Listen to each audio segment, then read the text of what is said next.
Are you looking for a podcast where you can hear from real people regarding their real dental drama? If so, then you've come to the right place. Join hosts Bethany Petty and Dr. Rena Kuba as we dive into the solutions we've created and the mistakes we've made while managing dental drama. Let's get started. Happy December, friend and friends. So I'm going to just jump right in, Bethany, and this is something that I'm thinking and hoping you get a lot of questions on, because I know it's something that I struggle with every year, and with it being December and holidays, and I think as an owner, very stressful to think about all the year-end things we need to do, and taxes, and blah, blah, blah. And then, at least in my mind, I'm like, okay, well, September had 3 pay periods.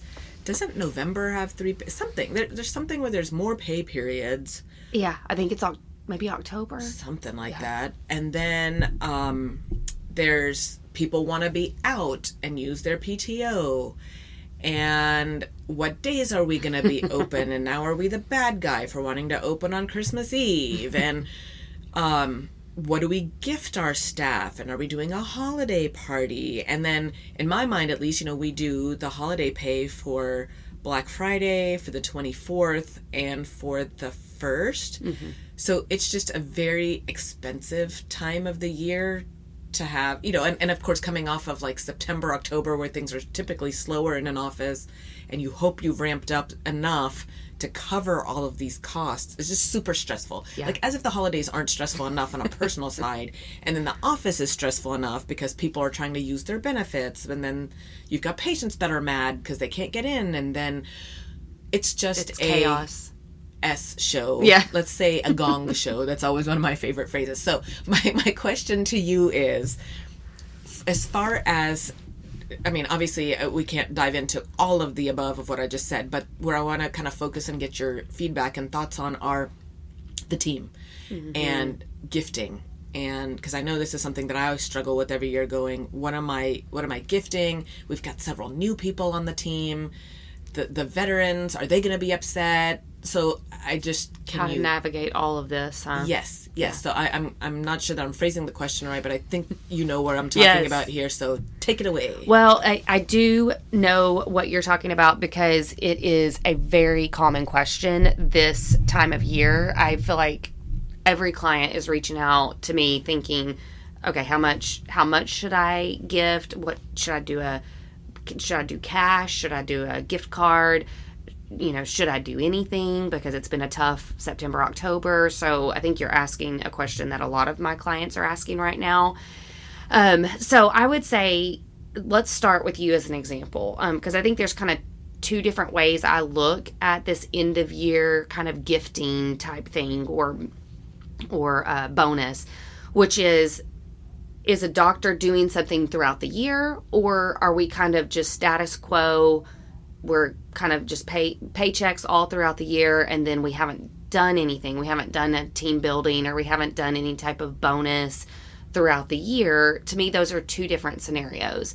Because if we've done some stuff all throughout the year, like you do, you're very consistent with team appreciation events, and you go pretty big on those throughout the year.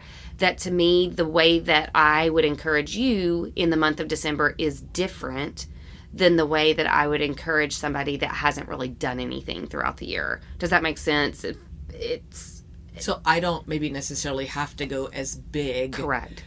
Now, the only, I wouldn't say the argument to that or whatever, but I guess in my mind, the only thing that still is, people tend to think of the holidays as a time of giving and as a time of I should be appreciated and all of that. So even though I do stuff throughout the year, I think I've still kind of learned that I still need to do something a little different, or because that they are expecting that. And then, like, you take it outside the dental office, and most people think of a Christmas party, a work Christmas party, or a work Christmas bonus, or something like that.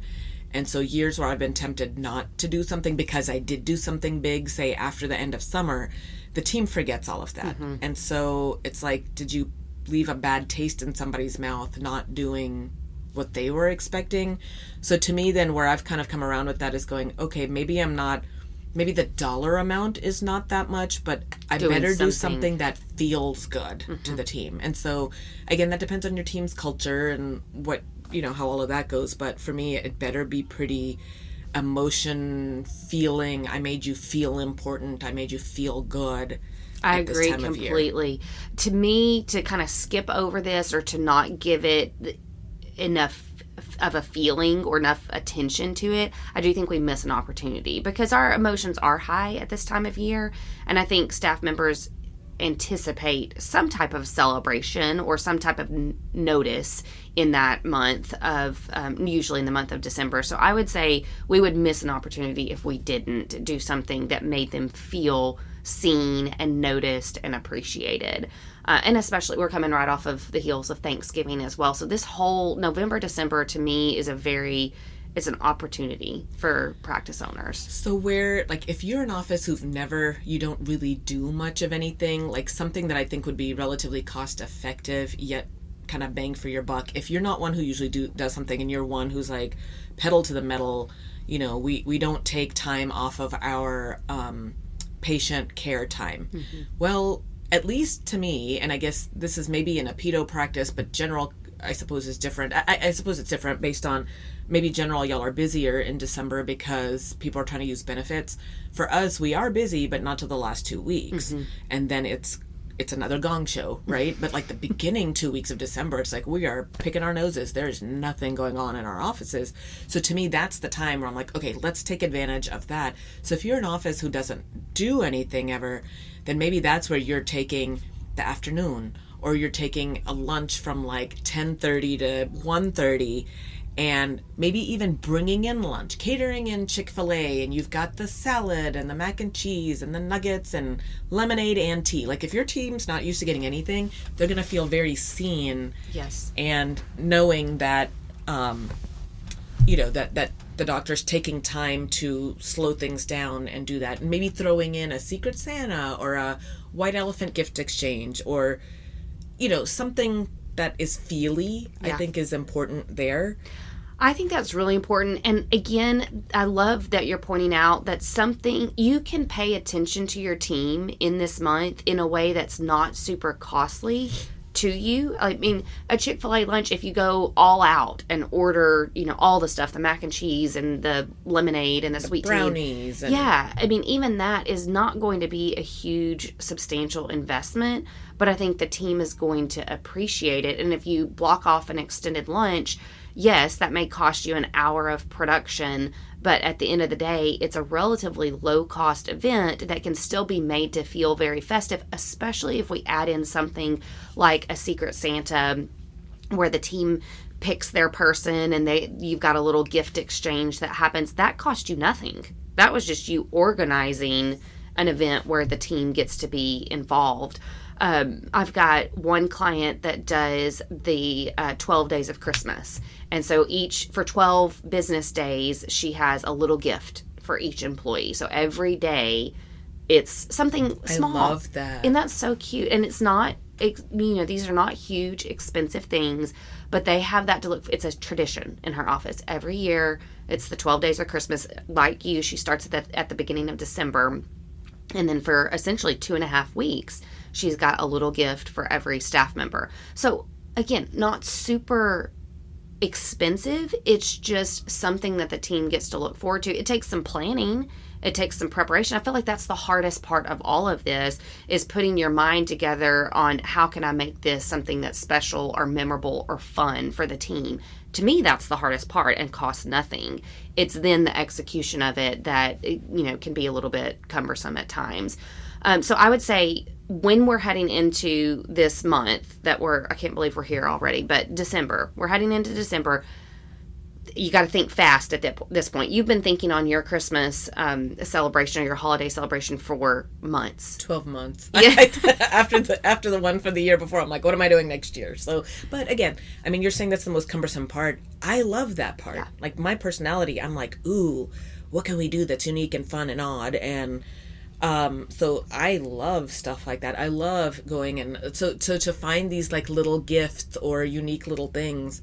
I love going to as janky as it sounds, Sam's and Costco. They have such cute, like, seasonal things that are affordable, or tooling around Home Goods, and you'll find some, like, random stuff that it's like, I mean, Home Goods is, I've got my kid loving Home Goods. She keeps asking me when we get to go, because I took her with me last year, and she found just kind of cute, unique things for her teachers, and that's actually how I'm motivating her to get some stuff done now. I'm like, yeah, we can go as soon as you finish this assignment. So once you finish that, hopefully if you can get it done this weekend, then maybe you and I can go have our Home Goods time. Home Goods, y'all. You've roped one in to the Home Goods Love Club. Yes, that's my therapy. I just go and tool around Home Goods and Sam's. Like, or Kohl's or something. It's like they have different random holiday things that's not going to break the bank. Yes. So I would say for somebody that's struggling to come up with something to do, again, keep it simple. I mean, it can be something super simple like the 12 days of Christmas, and your job is to go to Home Goods and to go to Sam's and find 12 little gifts for your employees to spread out over that time. Great. Or plan a lunch. That you bring in lunch, something that you know your team will love, block off an additional hour and just have lunch, or include the Secret Santa as a part of it. Another one that my team loves that we've started trying to be more intentional about incorporating, because a lot of times we think of it at the last minute, but potluck. So for Thanksgiving, I always like to bring in food during breaks. Like when for example, spring break in a pedo office is cuckoo bananas. So I make sure to have lunch there every day. I've got my reasoning behind that, but Thanksgiving here now, we worked Monday, Tuesday, half day Wednesday. Well, Monday we always do a potluck. Mm-hmm. And the one team member of mine, she loves organizing the potluck. She's super creative with what she brings. So now she's kind of become my go-to person. I'm like, hey, Nat, can you plan the potluck for the Monday? Tuesday we'll bring in pizza, Wednesday we eat leftovers. And so that way nobody has to worry about lunch that week. Now Christmas for us is longer because there's 2 weeks, 2+ weeks if you count beginning of January before school goes back. But usually that's not as crazy. But that's where we now. So like if you've never done anything and now you're going, wait, I can't block the schedule this right way, or I can't get a reservation, everything's booked up. Plan a potluck. Mm-hmm. And maybe do a theme, like it's a Christmas theme, or all the food has to be green, or it's a Grinch theme, or it's whatever it is. And maybe everybody brings their recipe and then you're exchanging recipes. Like super cost effective, but from a culture standpoint, it's really fun for the team. Yes, I would agree completely with that. And again, a potluck is essentially free. It's just an opportunity to celebrate and to, again, have something that causes the team to work together on a good lunch. And I would say, docs, please, you be the one who brings the pricey item. Like, the team, I'm not a big meat eater, but the team loves their meat. Well, that can get expensive to cook up a couple of pounds of ground beef or whatever. Don't give that to your team. Make sure for the team, if you're doing a taco themed potluck, that one person is bringing the sour cream, one person's bringing the lettuce, somebody else is bringing the onions. Or if your team's smaller, then divvy it up that way. But please don't make your team be the one where you're bringing the bag of ice. Yeah. Thank you for making that point. Yes. Don't get out the cheapest on this. You be the one that invests. Or heck, if you're not going to bring in like a Chick-fil-A lunch or something like that, give everybody $10-15 to buy their supplies. You're like, hey, I want to do the potluck. I want y'all making the stuff, but I'm happy to give everybody $20 to get their supplies for the dish, and then again, you're literally funding the potluck, which that's I think a great idea. I've never done that. Yeah. I guess to me, because I am spending so much on the other lunches where I'm like, this is a good way for me to get a lunch taken care of that I haven't had to pay for. Well, and you've got a big enough team that it really does divvy up where they're only having to bring something very small. I think it's harder for the smaller teams. If you've got 3 or 4 people on your team to put together a good meal, it's going to be more costly per individual. So I would say, especially the budget, here's you $20 for your on a smaller team, because they're gonna have to bring more. Love it. Okay, so let's talk about how we pick. I want to do bonus amounts and gifting amounts, and then I want to transition back to other ideas, because we've talked about potlucks and lunches, but you do some additional things at Christmas that I want to talk about. But what is your strategy for, first of all, do you do a quote unquote Christmas bonus or money that you give in the month of December? And if so, how do you decide how much? So that's been an evolution getting there for sure. And I guess to me, I want to be careful because I think initially I wanted to try to do like from a longevity standpoint, like how long that team member has been there gets more.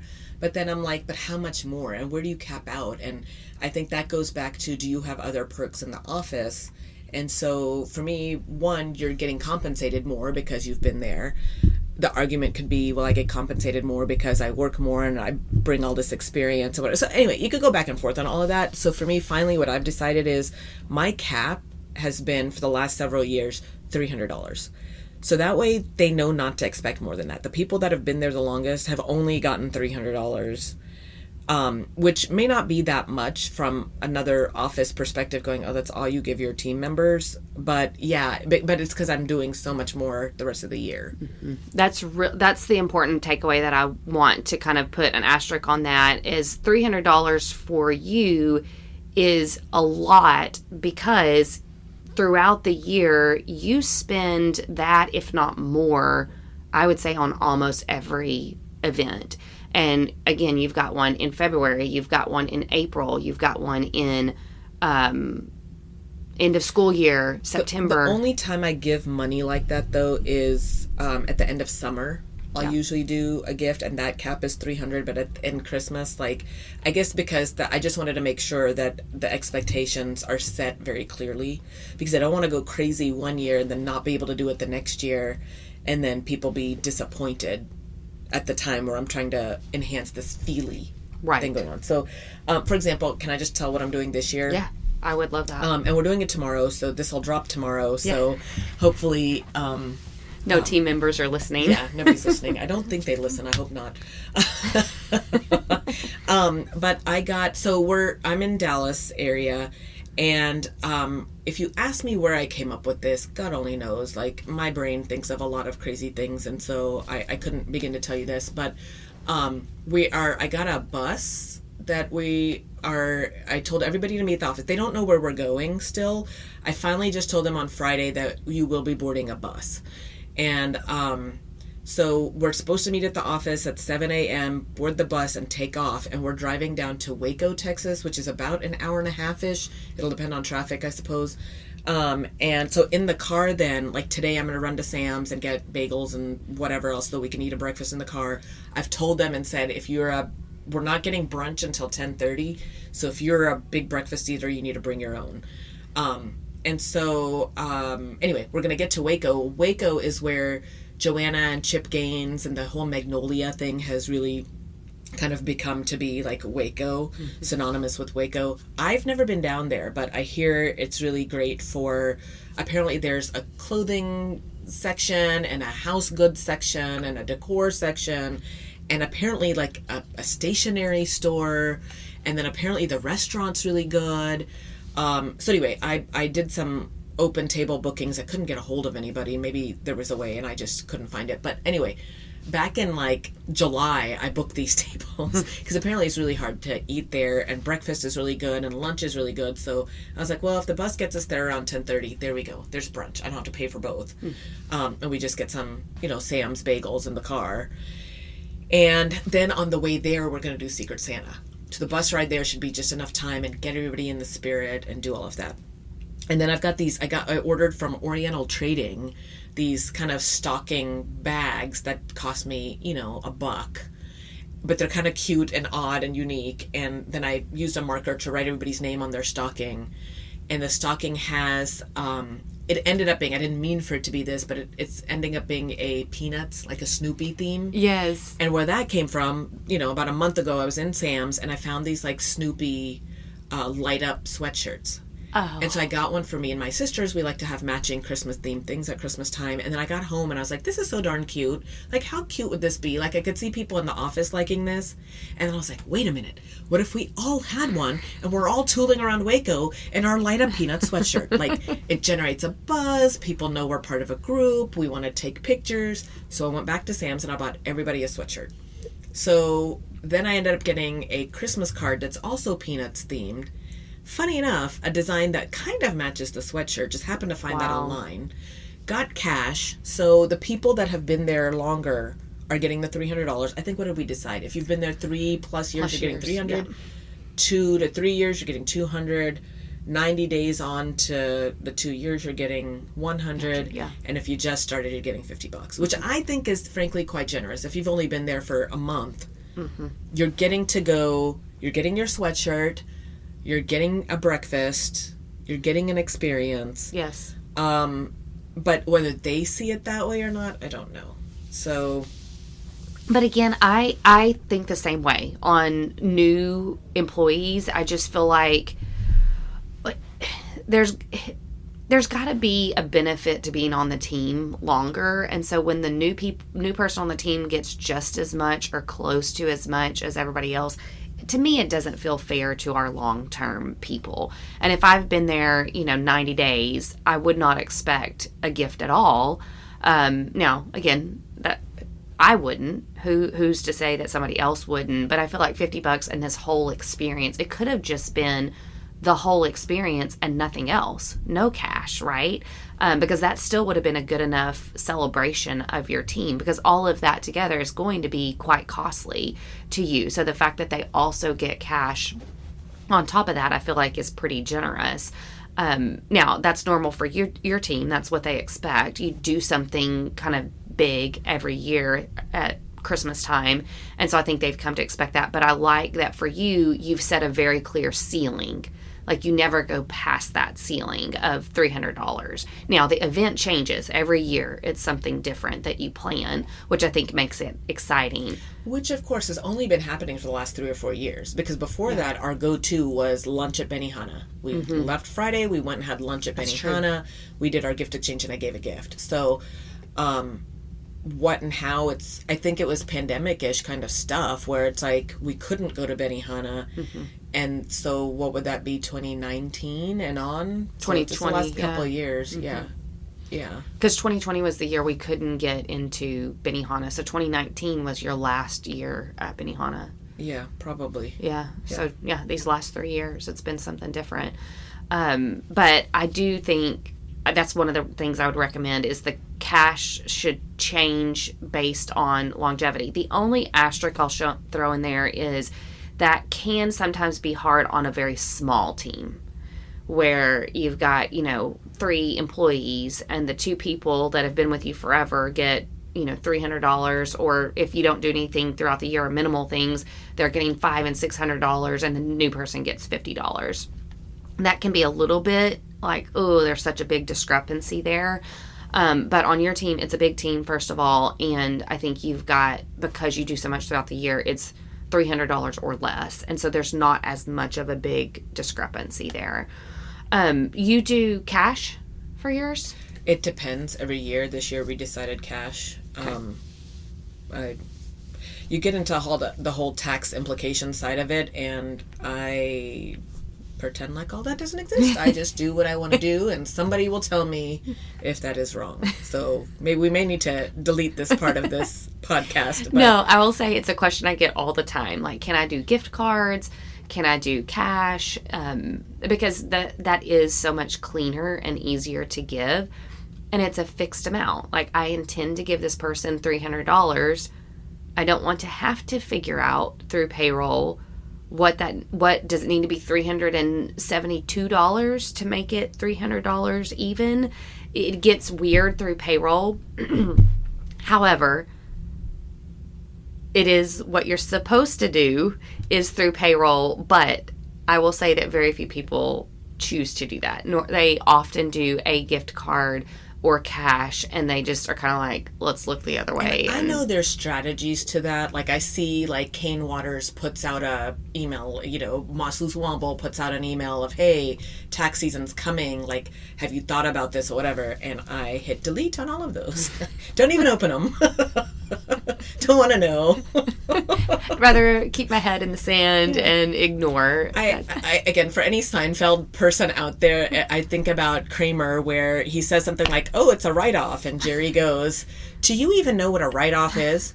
No, but they do. And they're the ones writing it off. So I plead the Kramer at this time of year. I'm just going to do what I want to do, and somebody will have to tell me and guide me. Like, ignorance is bliss as far as I'm concerned in this realm. I might need you to delete this part of the episode, Bethany. You're incriminating yourself. No, some people will try to make it right. So, for example, I've got a client that does bigger, so they have production bonuses throughout the year, but she doesn't necessarily do any additional team building or things like that, but she tries to do a really good Christmas bonus. And so, she does like $500 bonuses at Christmas time. And she knows that if she were to pay that in cash, or if she were to handwrite them a check, like, hey, here's just, here's a handwritten check, she knows they'll get the employee could get hit with the tax implication of that.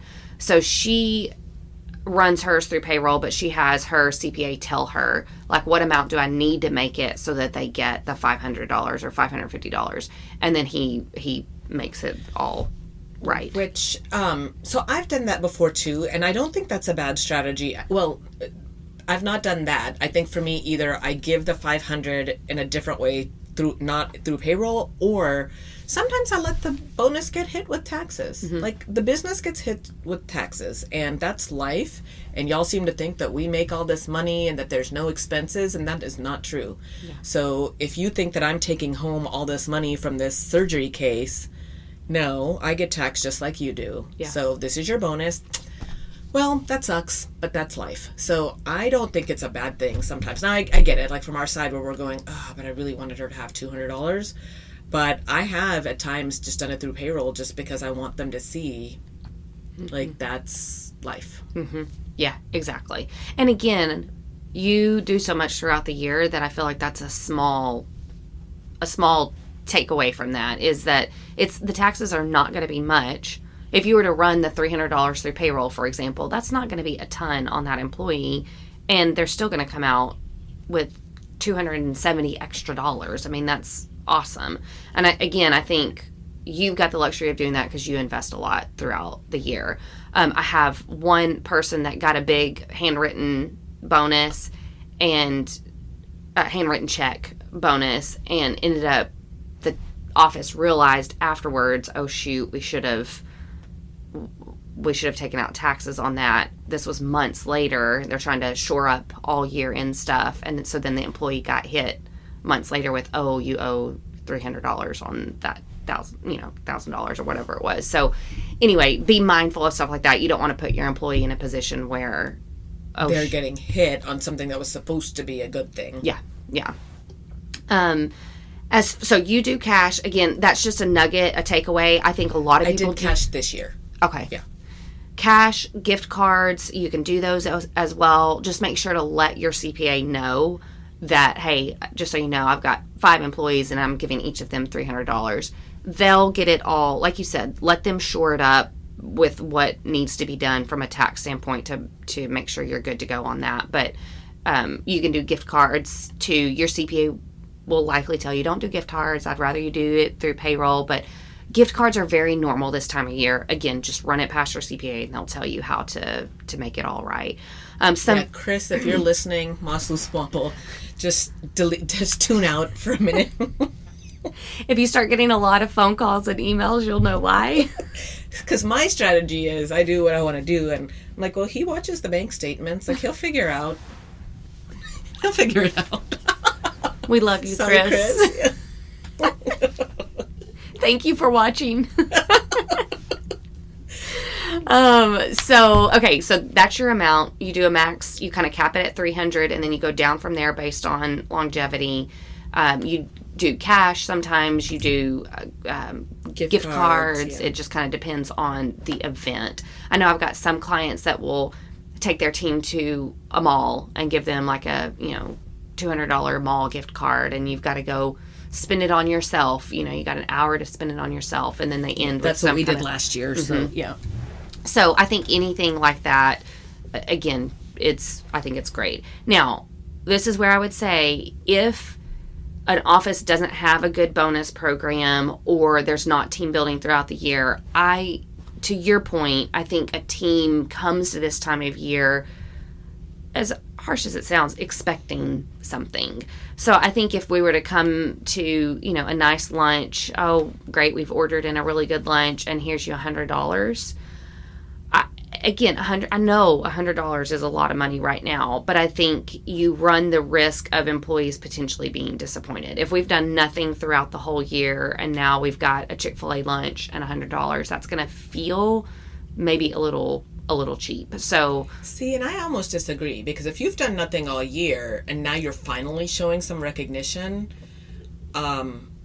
maybe that's norm to the culture in your office. So yeah. I don't want you to go too over the top, because then you got to match that in subsequent years. Like you're setting an expectation. Yeah. And so I don't know. I see your point completely. Like if you've done nothing, but on the other hand, then like depending on how long the employee's been there and what they've seen thus far, that may be norm to go, oh wow, we actually got a lunch and a $25 gift card. Man. Yeah. Cool. Yeah. I can expect that at Christmas. I don't know.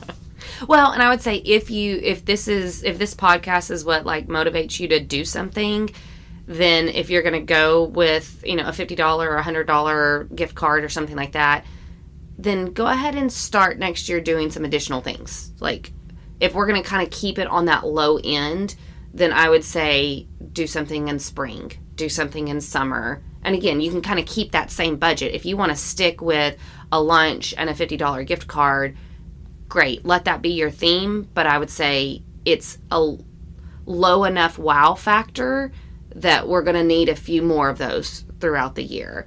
I would say either go a little bit like, hey, I only do one thing a year, but I make it good, and then you're off the hook for the rest of the year. Now, I don't love that. I tend to prefer we've got multiple points throughout the year to show appreciation.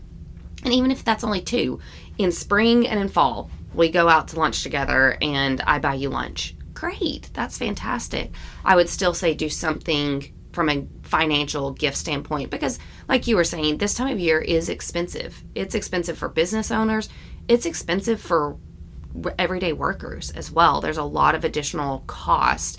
And I've heard so many employees, especially this year, kind of lamenting how hard this time of year is anyway, and it's extra hard this year because Christmas presents cost that much more this year.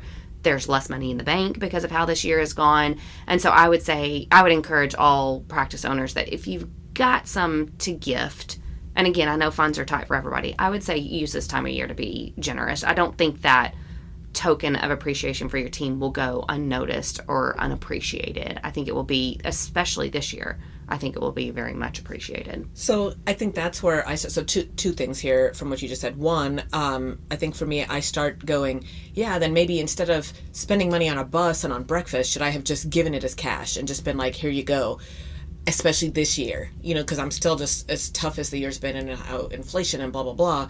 I mean, that the 300 is not going to take you as far as, but I think my fear in doing that, one, because I could do a cheaper Feely. So I weigh all of this going, how do I maximize the Feely, making them feel special? And then and every person wants something different. Like somebody else is going to go, dude, I don't want to hang out with all you people all day. Like just give me the cash and run. And you've got others that do want to be pampered and do want to be appreciated. So it's always a juggling act for sure. But I think for me, again, I don't want to set a precedent of, hey, this year I didn't spend all this rest on the experience. I'm just going to give it to you as cash, because then that opens a whole nother I agree completely. Question for you. So say the people take a 3-hour lunch to bring in Chick-fil-A and do all of that. What about on the clock or off the clock?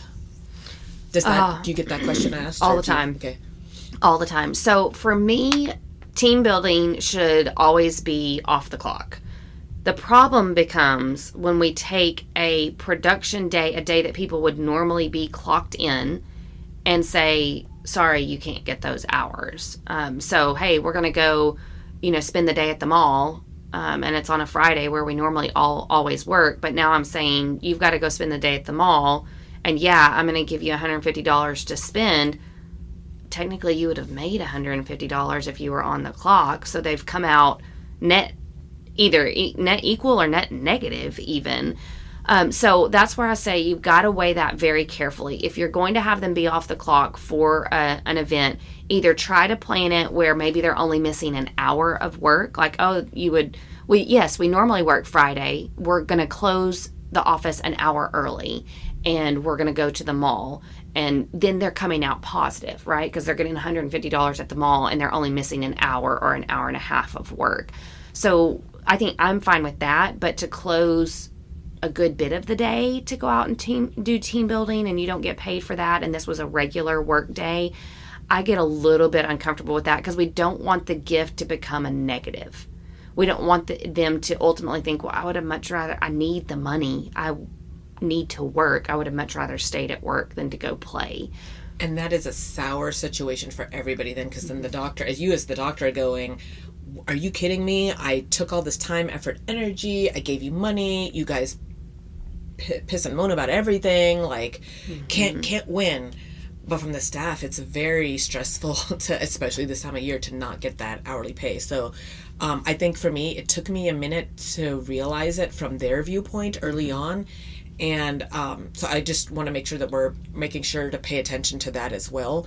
So for me, my team buildings are off the clock. But then because we're not a 5-day work week office, I look for the times that we wouldn't have been producing or we wouldn't have been, whatever. So like say, tomorrow being Monday, we're typically closed on Mondays. The people that want to work, you can. Mm-hmm. So I just say it's optional. Team building is optional. i.e., and I tell them very clearly, optional, i.e., not on the clock. Mm-hmm. That way, for new people that may not recognize that. Now, I guess in a culture standpoint, because the team knows that these are fun days, that I do spoil them, that, they don't want to miss it, most of them come. I don't think anybody's not coming tomorrow. So,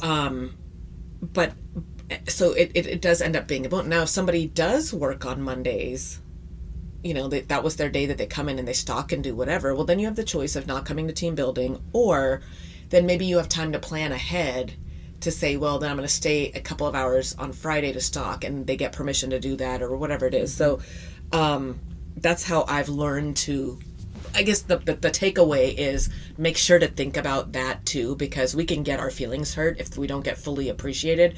But then we want to make sure that we're taking in why are they not fully appreciating it. Mm-hmm. It's because we've stressed them out. Yeah. And it really is being mindful of most of our employees are in different financial situations than we are. And so from a practice owner standpoint, I think it can be really easy to lose sight of that. But when we say paycheck to paycheck, most of our employees fall into that category. And so paycheck to paycheck means I depend on every single penny from every paycheck that gets me by until the next paycheck. So you take out 1/10 of that or 1/8 of that, that's a huge hit to somebody. And so we really do have to be mindful. And you can get creative with that. Let's say that you normally work an 8 to 5 day on Fridays and you have a full lunch break. Work straight through 7 to 2. We came in earlier that day. We're working straight through till 2 o'clock. We're going to do our team building in the afternoon from 2:30 to 5:30. Well, everybody's only missed an hour of work if you do that. And your practice, the production for that day should be very similar to a normal 8 to 5 day. People are still getting home to their families in the evenings, and you've really allowed your team the opportunity to get their almost full hours. They're missing 1 hour of work, and you're still getting a team building in. So you can get creative with the schedule and still give your team the opportunity to work, and you still get the team building done. So if you've done none of that for this year, it's kind of late for that now to plan to change the hours and stuff, but this is for next year. So for this year, I guess that's kind of where we are. If you've really done nothing and now, it's beginning of December, maybe you're going the gift card route and a happy hour after work. I don't know. Yeah. Which I think is bringing in a, breakfast, a catered breakfast, something like that. Yeah, or even you could absolutely do an evening thing somewhere, but allow family members to come. I think that's the other thing. So the challenge now is trying to get a reservation somewhere. At least maybe it depends on town to town, but that's going to be hard. One other completely random thing that I thought of earlier that that I'm going to throw in here so I don't forget to say it. But, and I told you about this, we were laughing. But for anybody who has associates and things like that, our associate, he's such a sweet guy. But he's a dude and, no sisters and not married yet and all of that. So it occurred to me where I went, wait a minute. Because when he first started last year at this point, he was only with us like for a half day a year. But the way this year has progressed with the old associate starting his own practice and, phasing out, and we're phasing him in now, since the end of the summer to now, this newer associate has been there now 3 days a week, which I'm like, you're there more than I am. Mm-hmm. So this is your team. And this point last year, he was in 3 offices splitting his time amongst those. But I'm like, but now you're in a situation where you're in my office, 2/3 of the time, mm-hmm. and then the other third is between the other 2 offices that he goes to. So anyway, point is, I was like, I can bet you anything he's not thought about gifting the staff anything. Mm-hmm. And maybe the staff doesn't expect it. Maybe they don't. But the other associates have given stuff. Mm-hmm. And so I kind of planted the bug in his ear, and I kind of went, hey, a card, just something to make sure they're seen, because you're really their doctor now. And so I think that for him was like, oh. Yeah. And so just kind of, if you've got other people in the office that just making sure that, again, this is the feely time of year, and you don't want him to inadvertently look like the a-hole. Mm-hmm. And maybe he would, maybe he wouldn't. I don't know, but... Yeah. Help your associate out by encouraging them to do something small. And I would say, even talk to the associate, because I know in years past, like when I was an associate and my colleagues, my, co-residents, and some of them had joined an office where that office had never done anything. And my co-resident, the associate is the one who's like, oh, let's plan this, let's give this. And senior doctor was like, what are you doing? Because now senior doctor looks like an a-hole, because for years they've done nothing. And now associate has bonded with the staff and wants to do all this. So there could be all of that dynamic going on in either direction. So if you're not a single person, yes. Yeah. And again, you got to tread lightly, I know, when you're in a situation like that. But at the same time, what's best for the team is, again, a card does nothing wrong. Even if there's been nothing done for the staff and you're in that situation, you're like, I want to do something, do a card with a $5 Starbucks gift card. You're not going to ruffle anybody's feathers by doing that. And that team is going to be very appreciative of that. But do run it by senior doc. Yes. Because if senior doc has never done even a $5 gift card, you may have stirred up the drama. And then call and tell us about it. Thanks for chatting with me about it today. Thanks for joining the conversation today. We hope that you are comforted in knowing that you are not alone, but we also hope that you're walking away with some really great tips and tricks to try in your practice. We value your feedback, so please take a few moments to rate and review the podcast. Finally, we want to make sure that we're covering the topics that matter to you. So track us down on Facebook, Instagram, and Twitter, and let us know what topics you want us to cover. As always, please know that we are rooting for you today as you manage your dental drama.